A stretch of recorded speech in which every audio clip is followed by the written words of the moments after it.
Let's try their bread. Very buttery.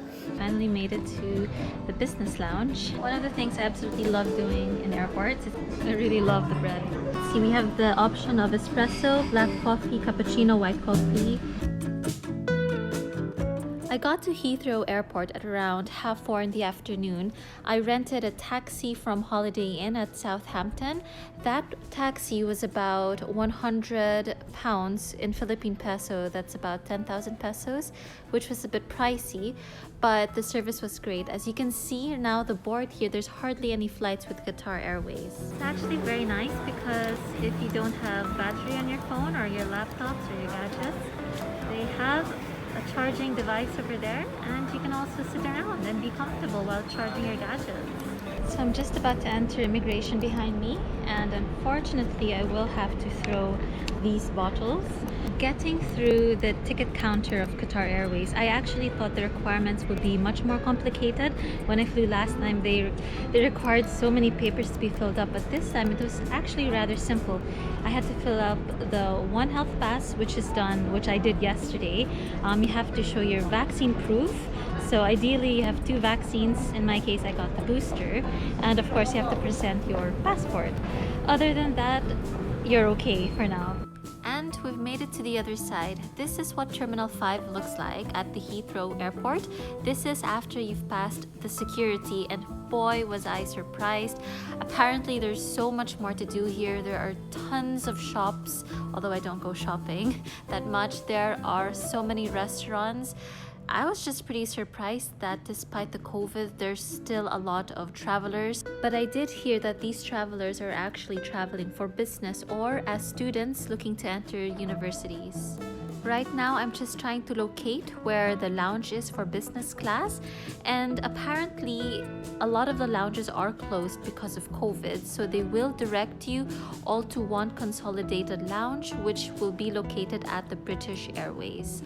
And right now, as we're looking around, there's still a lot of shops that are opening, thank goodness, because a lot of businesses did not survive during this pandemic. So to me, it was like a breath of fresh air seeing a lot of shops open. I know so many people who have not traveled in over 2 years. So just being able to get out and see proof of life just seems like a brand new world. And here we are. This is the entrance of the British Airways lounge if you are flying with business class. Now I did ask this kind gentleman if the lounge here is much better, because there is actually another lounge just a ground below this. So I was asking if this lounge is better or should I go visit the one down. And he actually did say both are the same. Of course they would say both are the same. They do work here. Nevertheless, don't take my word for it. This is my first time here. Go check out what it's like in the ground floor and do let me know if it's any better than this. Okay.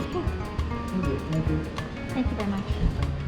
In some lounges, the customer service is actually so personalized that the staff will actually inform you when it's time for you to board the plane.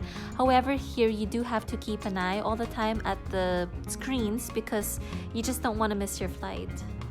Hey guys, so I finally made it to the business lounge. However, there's no Qatar lounge because of COVID, so they actually direct all of us to the British Airway lounge, and I'm assuming this is for business class only because outside I did see a lounge, but it's only for first class. So I'm gonna show you what it's like here. It's rather busy, but the food looks alright and the drinks look okay. Let's go check it out. Do check out my other video of the business lounge over at the Doha airport. It is so complete with showers, and I just can't tell you how huge that place is. So of course it's hard not to compare. In this lounge I did see that there are showers, however because of the pandemic it's not available for use. And over here you have a coffee machine, but again because of COVID some of the machines are actually turned off. I can only speak for during the time I was there, of course. I'm sure a lot of the times, especially when this lounge gets busy, I'm sure all the machines will be turned on. And over here you have a praying area, and this is a place where you can bring your kids. It's a small kiddie room, however the kids seem to be very entertained. And over here on the left side is a little bit of a business area where you can work on computers, and there's also a Xerox machine, photocopying machine if you need any documents photocopied. This area is supposed to be like the workspace where you have further outlets if you need to plug in your laptops or other gadgets.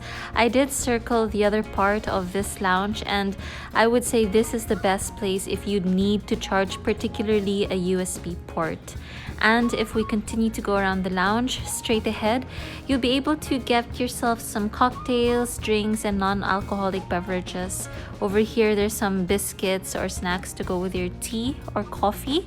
But if you're like me and you tend to get heart palpitations with caffeinated drinks, there's also the option of hot chocolate, which I absolutely love. Some things that I like to do as well is usually with these hot drinks, I tend to add ice to them just to make it like an iced macchiato or an iced coffee. That's another option for you. Unfortunately, in this lounge, I did not see any bartender, so I did have to make myself a couple of drinks. However, I don't know how to make a martini espresso, which is one of my favorite cocktails to grab at a business lounge, so I wasn't able to do that. There are some nice hors d'oeuvres as well to go with your drinks. There's some olives and some peanuts if you fancy any snacks to go with your alcoholic beverages. There's also beer in the fridge just below, which I wasn't able to show here. And over in this section, if you like a bottle of water, you have the option to get with gas or with no gas. I personally prefer with no gas just because I grew up with it, but I do have some friends that find the taste of water very boring, so they do prefer it sparkling. And over here is the white wine section. There's so much wine here if you like red. There's also champagne, and just below here you'll find yourself a nice collection of more wine. And actually below this wine there's some beer. I believe it's Brewdog or Heineken, and again more wine here. And actually this bit here is a cocktail mix that's already been pre-mixed if you want to help yourself. There's also an ice section over there if you want to add ice to any of your drinks. Of course, for those people who don't like alcoholic beverages, they also have some juices and other non-alcoholic beverages. Now let's continue walking straight ahead because I do fancy a table with a USB charger. Unfortunately, I really couldn't find any except for the previous place which I showed you, which is like their business area. Since the chairs there were kind of stool-like, I didn't think I'd be comfortable sitting there. So I was really hoping to find a table with a lot of USB chargers. However, unfortunately, I think a lot of these tables were designed to just chill out, have a drink, have some food, not necessarily charging your gadgets. And over this area actually is a very quiet spot. There is a very friendly server who quickly assisted me as she saw me entering. Hi. I'll sit anywhere, but I just came back from break, so sorry. Sure. I was actually looking for a place where I can plug in my USB charger. Oh, sure. But I mean, it doesn't seem to be working over there. So the best places to be. Would you have an iPhone? I do. So you only have the USB part. Just yeah. I can let you use an iPhone charger that I have with me. Oh no, it's okay. It's more of the outlet that I need. But it's okay. I like the actual plug for the electricity to go in. Oh, so you don't actually want to charge your phone? No. I'm just yeah. Okay, the best place would be with the furthest back area where the computers are. That would be the only place. Sorry. That's right.